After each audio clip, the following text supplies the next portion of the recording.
आप देखिए मुख्यमंत्री यहाँ पर दौरा करके योगी आदित्यनाथ साहब आगे की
हमारी ग्रामीण और शहरी क्षेत्रों को मिलाकर के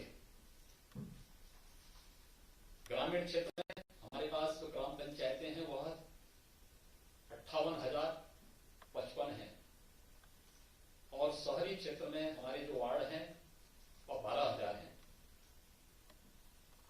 हर ग्राम पंचायत और हर वार्ड में एक एक निगरानी समिति हम लोगों ने फर्स्ट वेव के समय ही बना दी थी, क्योंकि उस समय हमारे पास प्रवासी कामगार और श्रमिक लगभग 40 लाख की संख्या में आए थे। उनकी व्यवस्था, उनको क्वारंटीन सेंटर में पहुंचाना, वहां पे उनकी भोजन आदि की व्यवस्था करना, उनकी देखभाल करना, इन सब को लेकर के हम लोगों ने कार्य वहां प्रारंभ किया था। इसमें चुना गया जनप्रतिनिधि लोग, पार्षद या प्रधान, वहां का आंगनबाड़ी, आशा वर्कर, लेखपाल, सिविल डिफेंस या नेहरू युवा केंद्र से जुड़े हुए जो पदाधिकारी हैं, ऐसे अलग अलग संगठनों को मिलाकर के लगभग 8 से 10 लोगों की एक निगरानी समिति हर एक ग्राम पंचायत में बनी हुई है।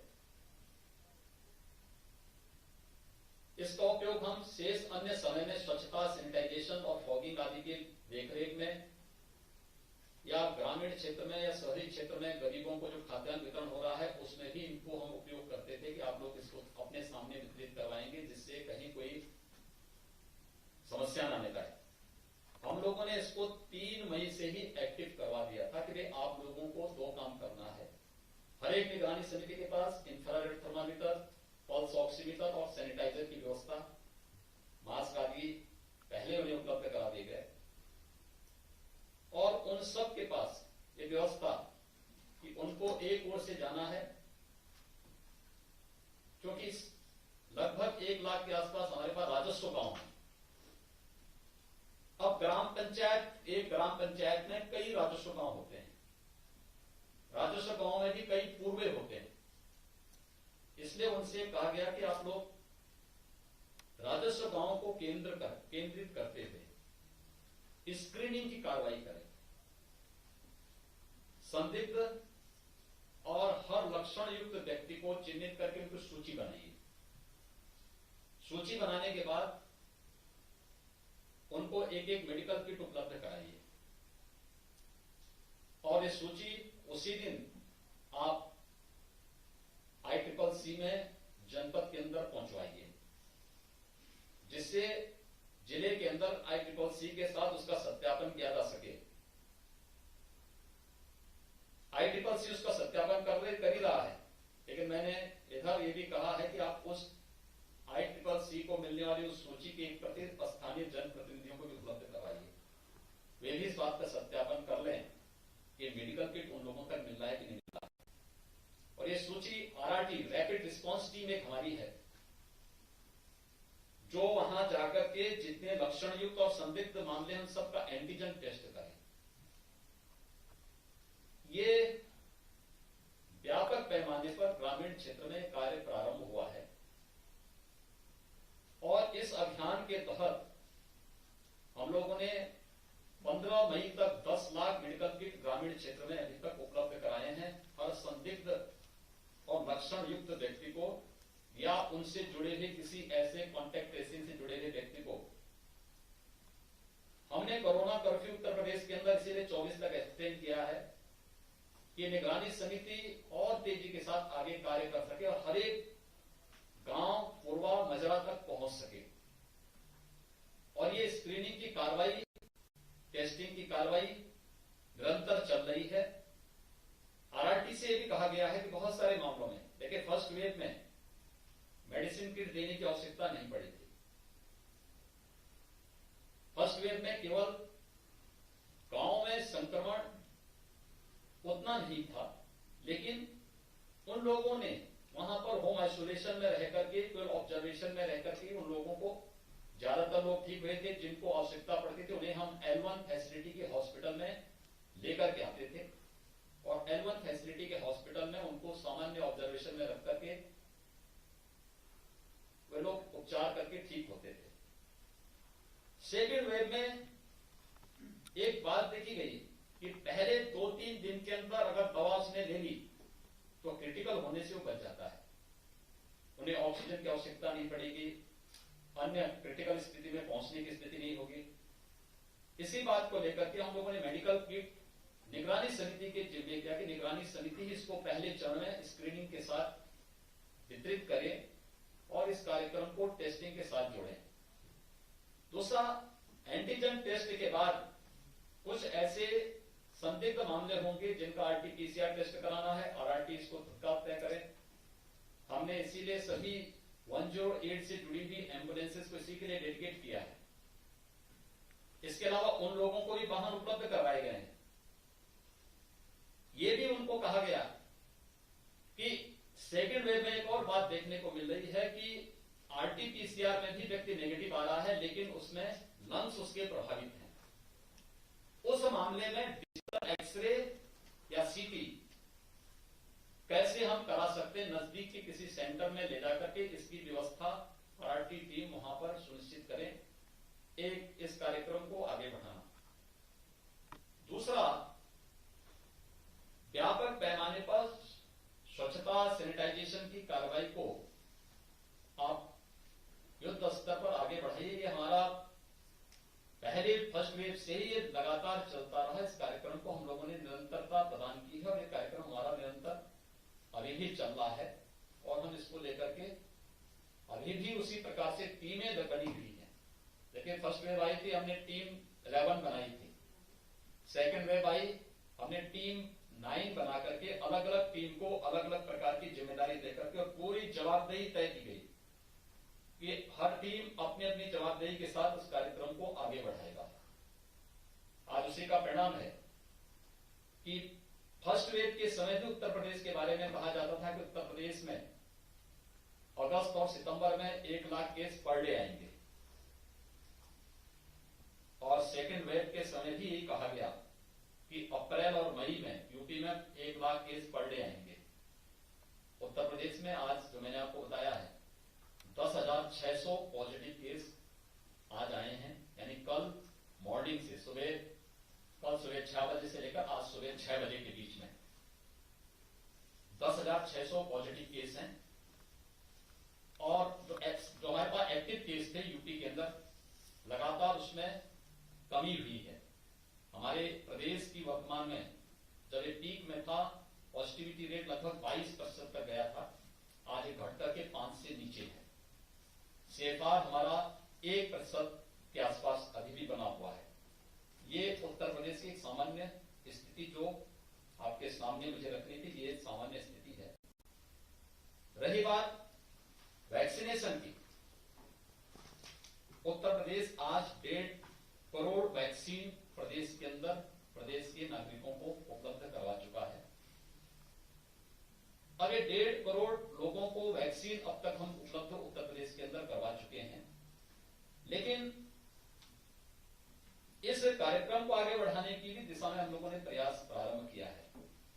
जैसे 45 से ऊपर हर व्यक्ति को भारत सरकार मुफ्त में वैक्सीन उपलब्ध करा रही है और उसके लिए गाइडलाइन भारत सरकार ने बनाई है। उस गाइडलाइन को हम लोग फॉलो कर रहे हैं। उसी के अनुसार वेस्टेज कम से कम हो। जब 16 जनवरी से हेल्थ वर्कर को वैक्सीन प्रारंभ हुई थी तो वेस्टेज का जो प्रतिशत था वह 21-22% तक था। आज वह घट करके 2 और 3 के बीच में आया है। हम लोगों ने 1 मई से प्रदेश के अंदर 18 से 44 आयु वर्ग को भी वैक्सीन देना प्रारंभ किया है। हम लोगों ने पहले चरण में उन 9 जनपदों को लिया था जहां पर पॉजिटिविटी रेट सर्वाधिक थी और जहां पे ज्यादा एक्टिव केस थे। फिर उसके दायरे को बढ़ाया गया। हम लोग कल से 23 ऐसे जनपदों में वैक्सीन 18 से 44 के बीच में वैक्सीन देने की कार्रवाई प्रारंभ करने जा रहे हैं।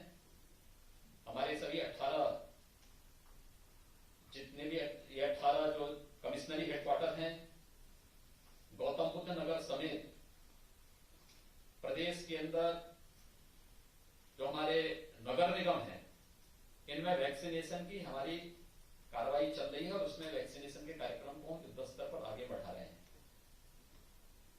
हमने ग्लोबल टेंडर भी वैक्सीन के लिए जारी किया है। पेरिड में 6 कंपनियों ने इसमें भाग लिया था और उस पर उन लोगों की कुछ क्वेरीज थी, उसको आगे बढ़ा करके हम लोग उसको आगे बढ़ा रहे हैं। लेकिन भारत सरकार वैक्सीन की आपूर्ति अभी हमारे पास जिस तरीके से हम लोग वैक्सीन के कार्यक्रम को चला रहे हैं और जो उपलब्धता है उसके अनुसार वैक्सीन के हमने उतने सेंटर भी बनाए हैं। जीरो वेस्टेज तक पहुंचाने की इस कार्रवाई को हम आगे बढ़ा रहे हैं। ग्रामीण क्षेत्र में हम लोगों ने इसके लिए अभी से तैयारी की है, क्योंकि गांव में बहुत सारे लोग ऐसे होंगे जो ऑनलाइन रजिस्ट्रेशन नहीं करा पाएंगे। कुछ दिव्यांगजन होंगे, बुजुर्ग होंगे। हमारे यहां हर ग्राम पंचायत में कॉमन सर्विस सेंटर है, नगरीय क्षेत्रों में भी है। हमने कॉमन सर्विस सेंटर को हम फोकस कर रहे हैं और उसको हम एक्टिव करके हमारा प्रयास है कि हम ग्रामीण क्षेत्र में इसके बाद इसको फोकस करेंगे कि वैक्सीन के लिए रजिस्ट्रेशन की कार्रवाई कॉमन सर्विस सेंटर के माध्यम से वहीं पर ऑब्जर्वेशन एरिया, वेटिंग एरिया ये तय करते हुए वहीं पर टीम हमारी जाएंगे और टीम वहीं पर उनको वैक्सीन देने की कार्रवाई को आगे बढ़ाएगी। उत्तर प्रदेश वैक्सीनेशन के इस कार्यक्रम को युद्ध स्तर पर आगे बढ़ाने का कार्य कर रहा है। जो आशंकाएं पहले व्यक्त की जा रही थी और जो चिंता आपकी है, मुझे लगता है कि उन आशंकाओं से ये चिंता भी स्वाभाविक रूप से निकलेगी। लेकिन मैं स्वयं 9 मई से फील्ड में हूं और 8-9 मई से मैं 7 मई से फील्ड में हूं। मैं मुरादाबाद के ही गांव में गया था, बरेली में भी गांव में गया था, वाराणसी में भी गया था, गोरखपुर में भी गया था, अलीगढ़, मथुरा, आगरा और जिन 5 जनपदों का आज और कल मेरा दौरा है, यहां पर भी ग्रामीण क्षेत्र का भी मैं भ्रमण करने वाला हूं, देख रहा हूं। ये सच है कि इसमें अवेयरनेस की आवश्यकता है और लोग ग्रामीण क्षेत्र में इसके बारे में खूब अवेयर भी हैं, जागरूक हैं। हाँ, टेस्ट के बारे में जो एक बात कही गई कि टेस्ट कराने से लोग परहेज कर रहे हैं, लेकिन जब आरआरटी की टीम वहां जाएगी, वहां उनके पास जा रही है, लोग टेस्ट करवा रहे हैं। ये पहली व्यवस्था हमने पीएससी और सीएससी में दी थी, तो हमने कहा नहीं, पीएससी सीएससी में कोई नहीं आएगा, क्योंकि कोई पीएससी किसी के लिए 1 किलोमीटर पर है, किसी के लिए 10 किलोमीटर भी है। और इस समय जो माहौल बिल्कुल उनके सामने होगा। उनको देखते हुए उनको वहां बुलाना नहीं, भीड़ नहीं होना चाहिए, बल्कि हमारी टीम उन तक पहुंचे। इसलिए हमने रैपिड रिस्पांस टीम गठित की है। लगभग 8,000 के आसपास ये रैपिड रिस्पांस टीम अपने साधन से वहां जाती है, उनका सैंपल लेकर के, और एंटीजन टेस्ट में 15 मिनट के अंदर रिपोर्ट सामने आ जाती है। तो ये सारी चीजें वहां पर देने का कार्य युद्ध स्तर पर इसको आगे करने का कार्य किया जा रहा है, और लोग वहां पे करा भी रहे हैं। हम लोगों ने इस अभियान में जो ऐसे लक्षण युक्त और संदिग्ध मामले अब तक हमें 15 मई तक मिले थे, लगभग 3 लाख से ऊपर थे, तो इन लोगों का सबका टेस्ट भी कराया है ग्रामीण क्षेत्र में। और इनका टेस्ट कराने के साथ इन लोगों को, सभी लोगों को मेडिकल किट भी वहां पर उससे पहले ही निगरानी समिति उपलब्ध करवा चुकी थी। ये कार्रवाई हमारे प्रदेश के अंदर अब तक की चल रही है, और इसीलिए हम लोगों ने गांव की तरफ मई प्रथम सप्ताह में ही रुख करते हुए व्यापक पैमाने पर इस कार्यक्रम को आगे बढ़ाया। हमने थर्ड वेव की भी तैयारी की है, और इसलिए की है क्योंकि उत्तर प्रदेश तो पहले से ही हमारे 38 जनपद ऐसे हैं जहां पर हमने इंसेफ्लाइटिस को लड़ते समय इसके लिए व्यापक कार्य योजना बनाई है। और पिछले 3-4 वर्षों के अंदर आपने इंसेफ्लाइटिस के खिलाफ उत्तर प्रदेश की लड़ाई को देखा होगा। उत्तर प्रदेश के अंदर इंसेफ्लाइटिस 1977 से लेकर के 2017 तक हर वर्ष 1200 से 1500 बच्चों की मौत होती थी इंसेफ्लाइटिस से। और अगर आप विगत वर्ष के आंकड़े देखेंगे तो कुल 63 मौतें हुई थी। हम लोगों ने वहां पे 7-8 विभागों को मिलाकर के एक समन्वय समिति बनाई है, जो एक साथ जनपद में भी और ग्रामीण क्षेत्र में भी काम करती है। जो सबसे ज्यादा प्रभावित क्षेत्र थे इसके, कुशीनगर, देवरिया, महाराजगंज, गोरखपुर, सिद्धार्थनगर, संत कबीरनगर, बस्ती, इन 7 जनपदों में गोरखपुर के मेडिकल कॉलेज में तो लगभग 150 से ज्यादा बेड्स हमारे पास पीको के हैं, पीडियाट्रिक्स के, आईसीयू के हैं। और हर डिस्ट्रिक्ट हॉस्पिटल में भी हम लोगों ने 12 से 15 बेड का पीको का निर्माण पहले किया है। उसको एक्टिव वहां पर वो बेहतर तरीके से पिछले 3 वर्षों से अपनी सेवाएं दे रहा है। ग्रामीण क्षेत्र के सीएससी को भी हमने इसके साथ जोड़ा है। पीडियाट्रिशियन जितने हैं उनकी ट्रेनिंग की कार्रवाई, टेक्नीशियन उनकी पैरामेडिक्स हैं, उनकी ट्रेनिंग की कार्रवाई इसके साथ की है। ये ट्रेनिंग की कार्रवाई न केवल वहां पर, बल्कि गोरखपुर के बीआरडी मेडिकल कॉलेज को और केजीएमयू को 2 सेंटर बनाकर के ट्रेनिंग की कार्रवाई हमारी निरंतर चल रही है। और हम लोग पूरी तरह अवेयर हैं, इस कार्रवाई को आगे बढ़ा रहे हैं। ब्लैक फंगस पोस्ट कोविड जो पेशेंट है उनकी जो एक समस्या आई है, कल उत्तर प्रदेश सरकार ने अपनी एडवाइजरी जारी की है पूरे प्रदेश के अंदर, और इसका एक वर्चुअल ट्रेनिंग के कार्यक्रम को भी कल हम लोगों ने संपन्न किया है, जिसमें हर मेडिकल कॉलेज को, हर डिस्ट्रिक्ट हॉस्पिटल को और हर एक जो सीएमओ को इसके साथ जोड़ करके उत्तर प्रदेश ने अपने विशेषज्ञों की एक टीम पहले ही गठित की हुई है, जो हमें फर्स्ट वेव में भी इसके बारे में सलाह देती थी, और सेकेंड वेव में भी जिन लोगों का हम लोगों को के साथ निरंतर इंटरेक्शन होता है, उनके सुझाव समय समय पे हमें मिलते रहते हैं, उन्हीं के पास हमने इस मामले को भेजा था। तो उन्होंने जो एक एडवाइजरी, एक जो सुझाव दिए थे, उसी के आधार पर राज्य सरकार ने एक एडवाइजरी जारी की, और कल शाम को ही ट्रेनिंग की कार्रवाई प्रदेश के अंदर संपन्न हुई है। इसके मुफ्त में उपचार की व्यवस्था की कार्रवाई हम लोगों ने प्रारंभ करने की कार्रवाई प्रारंभ की है, और इन सभी स्थितियों के बारे